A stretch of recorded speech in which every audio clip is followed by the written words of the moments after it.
네, 여러분, 그 사람은 그 감정적인 동물이어서 그런지 몰라도, 어, 어떻게 보면 별 상황이 아닌데에도 두려워하거나 불안할 때가 있습니다. 그래서 아마 우리 가운데에는 나는 두려움이 없어. 나는 강한 사람이야. 나는 어떤 일에도 불구하고 나는 불안해하지 않아. 아마 그렇게 말하는 사람은 아마 거의 없을 것 같아요. 오히려 시대가 현대화되어 가고 고도화되어 가면서 이 사람들의 어떤 마음의 병은 이 마음의 병으로 인해서 고통받는 사람들은 늘어만 가는 것 같습니다. 최근의 조사에 따르면 우리나라의 경우에 우울증 환자가 100만 명이 넘었다고 합니다. 그러니까 우리는 뭐 우리 주변에서 그런 사람들이 없는 것 같아도 사실 우리가 어떤 그런 이 병원에 가면 사람들이 거의 가득한 것을 우리가 볼 수 있습니다. 미국의 경우에는 10명 중에 1명이 우울증 환자이고 청소년들은 5명 중에 1명이 우울증으로 치료를 받고 있다고 합니다. 그러니까 그만큼 사람은 이 두려움, 이 마음의 그 두려움, 혹은 마음의 불안, 염려, 근심, 걱정으로부터 자유할 수 없는 존재인 것 같습니다. 그러니까 오늘 본문은 이렇게 우리의 마음을 요동치게 하는 이 두려움과 또 불안함과 걱정과 근심과 이 불안에 대해서 그런 관한 이야기인데요. 22절부터 24절까지 말씀을 읽어보겠습니다. 예수께서 즉시 제자들을 독촉하사 자기가 무리를 보내는 동안에 배를 타고 앞서 건너편으로 가게 하시고 무리를 보내신 후에 기도하러 따로 산에 올라가시니라. 저물매 거기 혼자 계시더니 배가 이미 육지에서 수리나 떠나서 바람이 거스름으로 물결로 말미암아 고난을 당하더라. 여러분, 오늘 이 본문 앞에 이야기는 어떤 이야기가 기록되어 있나요? 여러분이 아마 가장 잘 아시는 오병이어의 사건이 기록되어 있습니다. 예수님께서 한 아이가 가지고 있는 그 작은 도시락, 물고기 2마리와 떡 5개로 5천 명 이상이나 되는 많은 사람들을 아주 배불리 먹이신 기적의 사건이에요. 그런데 여러분, 이 일 후에 바로 예수님께서 오늘 우리가 본문을 보시면 즉시 제자들을 독촉해서 갈릴리 바다 건너편으로 제자들을 가게 하십니다. 그리고 무리들은 각자의 집으로 다 돌려보내셨어요. 오늘 본문에서 예수께서 즉시 이렇게 말하고 있는데요. 근데 사실 그 헬라어 원문을 보시면 그리고 즉시 예수께서 이렇게 말하고 있습니다. 뭐 작은 차이지만 약간 뉘앙스가 차이가 있죠. 그리고 즉시 예수께서 이렇게 말합니다. 그러니까 여러분 오늘 그 우리가 읽은 22절에서 이 즉시는 표현만 그냥 즉시가 아니라 오병의 사건이 있은 다음에 그 이후에 이어서 바로 즉시 그 일이 끝나기도 전에 바로 즉시 예수님께서 어떤 행동을 하셨다는 것을 우리에게 보여주고 있습니다. 그럼 무엇보다 예수님의 이 행동이 단지 시간적으로 이어지는 다음 행동이 아니라 매우 급박하게 아주 급하게 이어진 행동이라는 사실을 알 수가 있어요. 예수님께서 제자를 보내시는데 독촉해서 보내셨다고 또 기록되고 있습니다. 독촉해서라고 말하고 있는데요. 영어로는 뭐 force, compel 아니면 뭐 press, 그러니까 압박하는 거예요. 강하게. 그러니까 예수님께서 이 오병의 사건이 이 기적 이후에 즉시 아마 제자들은 그 상황을 정리하고 있었을 거예요. 이제 빵을 다 나눠주고 바구니에 남은 걸 담고 이제 그렇게 이야기가 마무리되는데요. 근데 그 상황이 완료되기도 전에 제자들이 막 빵을 담고 막 치우고 하고 있는 그 중간에 예수님께서 막 제자들을 독촉하시면서 빨리빨리 좀 하라고 빨리빨리 정리해서 빨리빨리 가라 막 이렇게 제자들을 막 푸시하면서 그 갈릴리 바다 건너편으로 보내줬다는 것입니다. 빨리빨리. 예수님이 우리나라 스타일이신 것 같아요. 빨리빨리.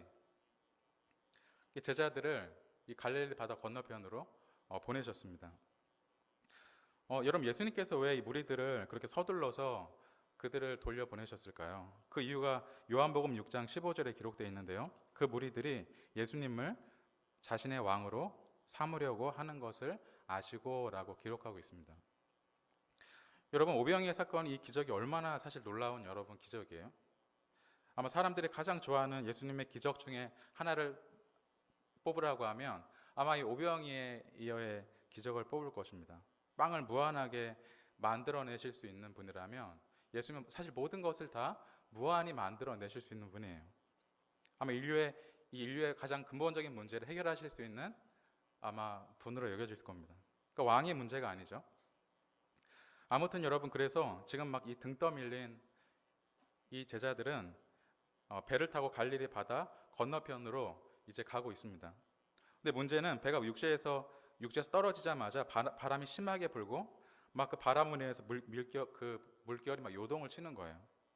24절에 보면 물결로 말미암아 고난을 당하더라라고 기록하고 있습니다.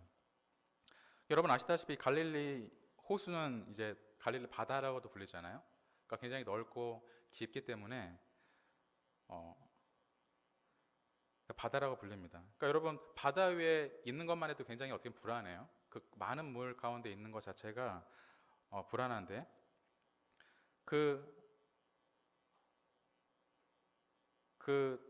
그래서 여러분 고대 때에는 이 바다는 이 불안함의 상징이었고 두려움의 상징이었고요.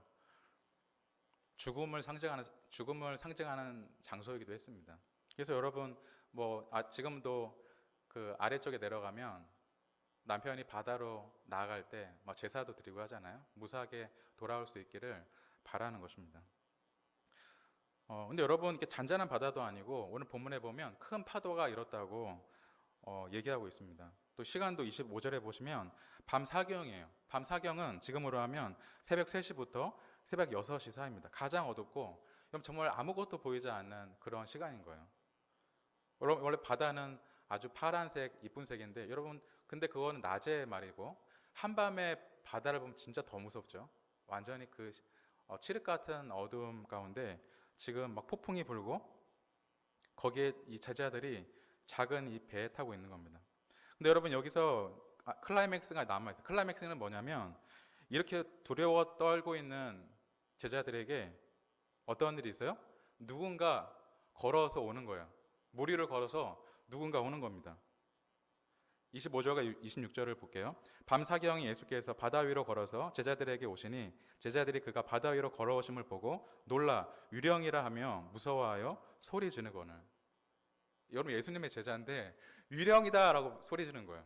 귀신이다라고 소리 지르는 겁니다. 아마 그 중에서는 어떤 제자들은 엄마 막 불렀을 거예요. 너무 무서워서. 그러니까 여러분 이거 완전히 공포에 질린 거죠. 그 칠흑 같은 그 바다 어두운데 누군가 또 거기서 막 걸어오니까 이건 뭐 정신이 혼비백산한 겁니다.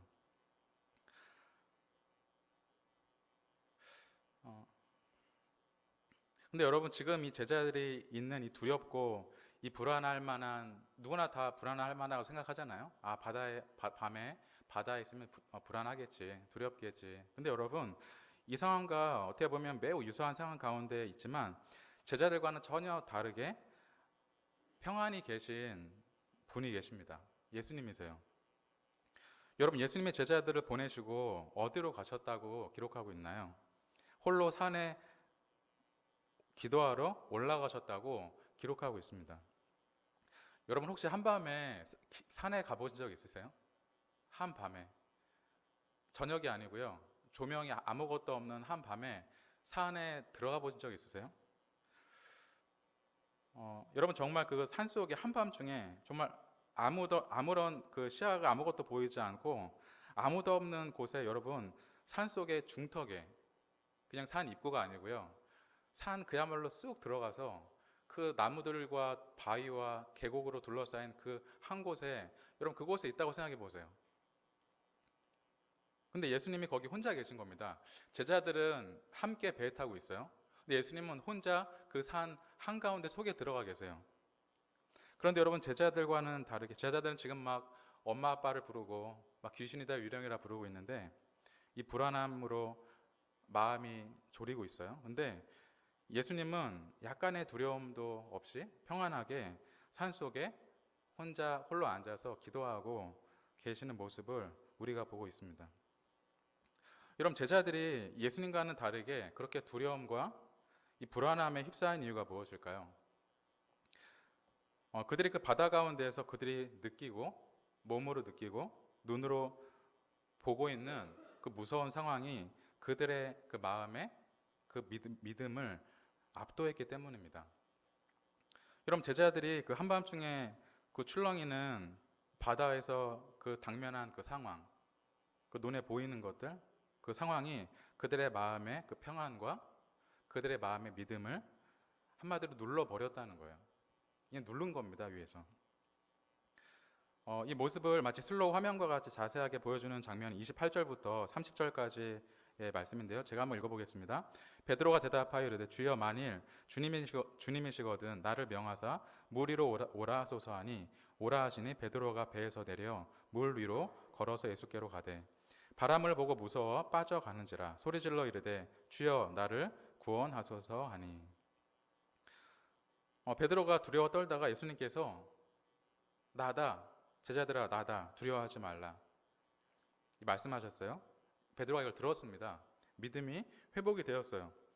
그래서 이 베드로는 항상 이 다혈질적인 즉흥적인 이 베드로가 이제 이 믿음으로 담대해져서 뭐라고 얘기했어요, 예수님께요? 그러면 저도 예수님처럼 물 위를 걷겠습니다. 제가 예수님께로 갈게요 라고 말했어요. 그래서 놀랍게도 물 위를 걸어서 이제 한 걸음 한 걸음 그 파도, 그 바다 위를 내어 가는데요. 근데 시작할 땐 괜찮지만 여러분 어때요? 그 상황은 어때요? 여전히 바람은 불고 아래를 보면 아주 시꺼먼 칠흑 같은 바다가 있고 바람은 불고 그러니까 첫 발을 뗄 때는 괜찮았지만 점점 발을 내디디면서 물에 점점 빠져 들어가는 것입니다. 그러니까 믿음이 마음에 가득 차 있을 때는 그 상황을 이겨내고 담대하게 걸었지만 주변의 두려운 상황들이 점점 크게 보이면서 믿음은 작아지고 그 상황에 압도되어서 물에 빠져 들어가게 된 것입니다.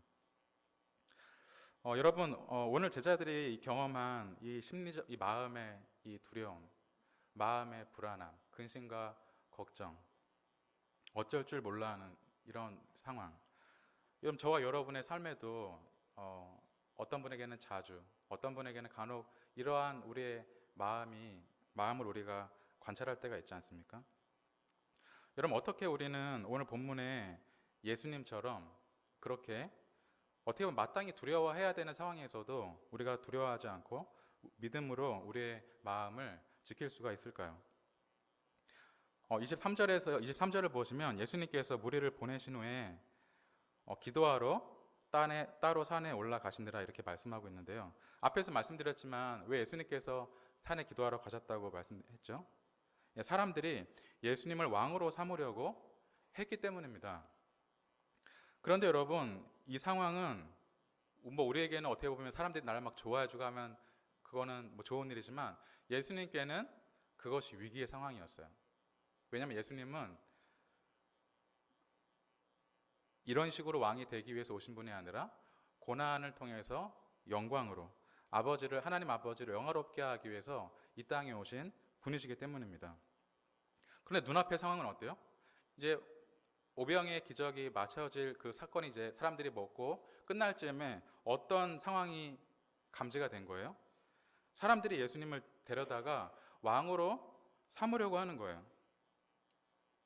예수님께 이거는 위기죠. 그러니까 원치 않는 상황이 감지가 된 겁니다. 근데 여러분, 감지가 되었을 때 그때 예수님께서 무엇을 하신 거예요?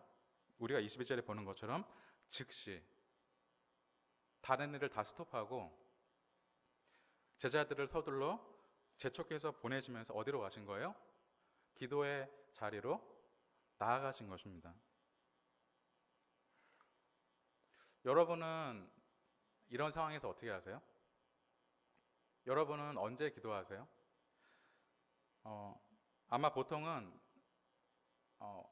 어느 정도 시간이 다 지나고 이제 내가 너무 힘들 때, 내가 정말 무너질 만큼이 돼서야 내가 정말 이제는 못 견디겠다, 내가 이제는 안 되겠다라고 할 때 그때 마지못해서 기도의 자리로 나가지 않으시나요? 내가 버틸 만큼 버티다가 내가 혼자 힘으로 할 만큼 하고 나서 그때도 안 될 때 마지못해서 등 떠밀려서 기도의 자리로 나아가시지 않습니까? 근데 여러분, 이렇게 문제가 커지게 되면 오늘 제자들이 경험한 것처럼 그 두려움과 불안함이 이미 어때요? 나의 마음을 압도한 상태라는 거예요. 나에 있는 그 작은 믿음도 이미 압도되어서 기도해도 사실 기도가 되지 않는 것이죠. 따라서 우리는 예수님이 오늘 우리가 보여주신 것처럼 우리에게 두려움이 되거나 우리에게 불안함이 되거나 어떤 무엇인가 조짐이 시작되려고 할 때, 그것이 우리가 감지되거나 느껴질 때 어떻게 된다는 거죠? 어떻게 기도의 자리로 나가야 된다는 거예요? 즉시. 언제 나가야 된다고요? 즉시 기도의 자리로 나아가야 한다는 것입니다. 그 기도의 자리에 나아가서 내가 이 이후에 나에게 어떤 일이 있어도, 내 주변에 어떤 상황이 있어도 내가 믿음으로 잘 버티고 감당할 수 있도록 하나님께 깊이 간구해야 한다는 것이에요. 그럼 이와 같이 오늘 본문에서 우리가 함께 나누고자 하는 첫 번째 메시지는 기도의 자리로 어떻게 나가야 된다는 겁니까? 즉시, 바로, 지체하지 말고 내가 어떻게 하려고 하기 전에 일단은 먼저 즉시 기도의 자리로 나아가야 한다는 것입니다. 여러분, 두 번째 메시지는 성도는 어떤 상황에서도 두려워해서는 안 된다는 사실을 알아야 한다는 것이에요. 오늘 이야기에서 두려워하는 제자들, 이 무서워서 물에 빠져가는 이 베드로에게 예수님께서 선포하십니다. 안심하라, 나다, 두려워하지 말라라고 선포하십니다. 여기서 안심해라, 두려워하지 말라라고 하는 이 말은 명령문이에요. 그러니까 예수님께서 지금 막 두려워 떠는 제자들에게, 그리고 물속으로 빠져가는 베드로에게 막 등을 두들겨 주면서 위로하는 말씀이 아니에요. 그러니까 두려워해서는 안 된다고 하는 것입니다. 두려워하지 말라고 명령하고 계세요. 여러분, 예수님께서 왜 이렇게 어떻게 보면 냉정하게 제자들에게 명령하실까요? 정말 두려워할 필요가 없고, 그렇기 때문에 두려워해서는 안 되기 때문입니다. 여러분은 오늘 본문을 읽으시면서 바다 위에 제자들이 있으니까, 혹은 파도가 있으니까 제자들이 두려워해도 된다라고 생각하시는 분은 아마 우리 중에 계시지 않을 거예요. 왜냐하면 예수님께서 그곳에 함께 계시고 그들을 돌봐 주시기 때문입니다. 여러분, 그냥 돌봐 주시는 것이 아니에요. 베드로가 물에 빠져 들어갈 때, 베드로가 예수님께 도움을 청할 때 예수님께서 어떻게 반응하셨어요? 31절에 어떻게 반응하셨어요? 예수께서, 그 다음에 어떤 단어가 나오죠? 예수께서 즉시라고 말하고 있습니다. 예수께서 즉시 손을 내밀어서 그를 붙잡았다고 얘기하고 있어요. 27절에서도 제자들이 막 무서워할 때, 예수님이 걸어올 때 그걸 보고 무서워하는 제자들에게 뭐라고 말씀하세요? 27절에 예수께서 즉시 이르시되 말씀하세요.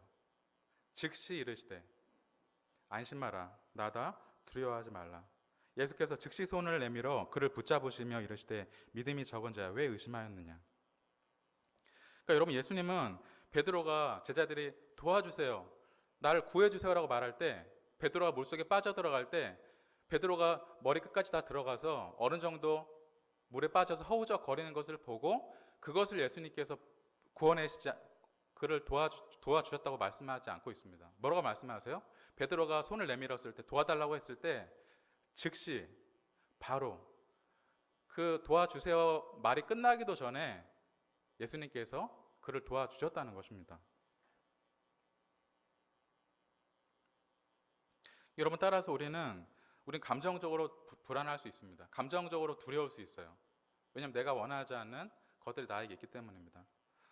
하지만 여러분, 그것과는 별개로 하나님의 자녀인 우리는 그 어떠한 상황에서도 두려워할 필요가 없고 두려워해서도 안 된다고 오늘 본문이 우리에게 말씀하고 있습니다. 왜 그렇죠? 주님이 우리를 도우시는데 어떻게 도우시기 때문에요? 어떻게 도우신다고요? 즉시. 이것을 우리는 믿어야 됩니다. 아닐 거야. 여러분, 그게 아니고 오늘 말씀에 기록되어 있잖아요. 어떻게 우리를 도우신다고요? 우리가 기도할 때, 우리가 하나님 도와주세요라고 부르짖을 때 어떻게 도와주신다고요? 즉시. 우리의 기도가 끝나기도 전에, 아니 우리가 기도를 하는 중간에, 아니 혹은 우리가 기도하기로 마음을 먹었을 때, 그때 즉시 바로 하나님께서 우리를 도와주신다고 하는 것입니다. 여러분, 우리가 당사자일 때는 사실 힘들고 막 불안하고 두려울 때는 뭐 중이 제 머리를 깎지 못한다고 기도 자리에 나아가지 못할 수도 있어요. 근데 여러분, 이럴 때는 옆에서 배우자나 동료 성도분들이 도와주셔야 하는 것이죠. 남편이 직장 생활이나 사업에서 어려움을 당했을 때, 동료 교우에게 큰 질병이 찾아오고 가정에 어려움이 찾아왔을 때, 여러분 그때 옆에서 함께 불안해하고 함께 두려워하면 막 그 불안함과 두려움이 막 두세 배로 증폭되는 거예요. 여러분 그때는 어떻게 해야 되죠? 남편이 그런 일을 당해서 막 불안해하고 두려워할 때는 어떻게 해야 되죠? 그럼에도 우리는 두려워하지 않아도 된다라고 우리는 얘기할 수 있어야 됩니다. 우리가 하나님께 기도하면 하나님께서는 즉시 우리를 도와주시기 때문에 그렇게 두려워하고 불안해하지 않아도 된다고 우리는 말할 수 있는 것입니다. 사랑하는 성도 여러분, 우리는 늘 두렵고 힘든 상황을 직면할 때가 있습니다. 앞으로도 아마 많을 것 같아요.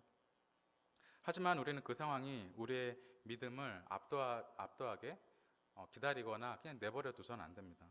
이 두고 보는 것이 아니라 그러한 조짐이 있을 때 어떻게 된다고요? 즉시 기도의 자리로 나아가 기도함으로 하나님의 선하신 도움의 손길을 우리가 구해야 하는 것입니다. 우리가 그렇게 기도할 때 주님은 언제나 예외 없이 즉시 응답하시고 도우시는 분이라는 사실을 우리가 다시 한번 믿음으로 우리가 마음을 담대히 하고, 어떠한 상황에서도 두려워하지 마시고 즉시 기도의 자리로 나아가는 귀한 성도가 되시기를 주님의 이름으로 축복합니다. 기도하겠습니다.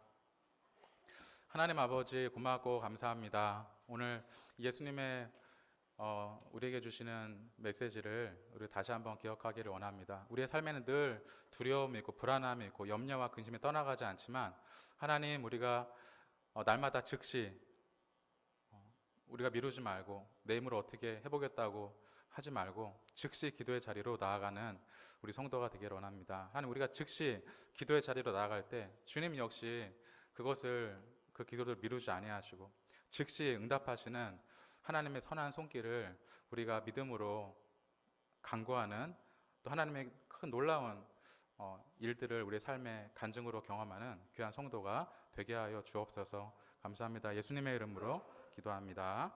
아멘.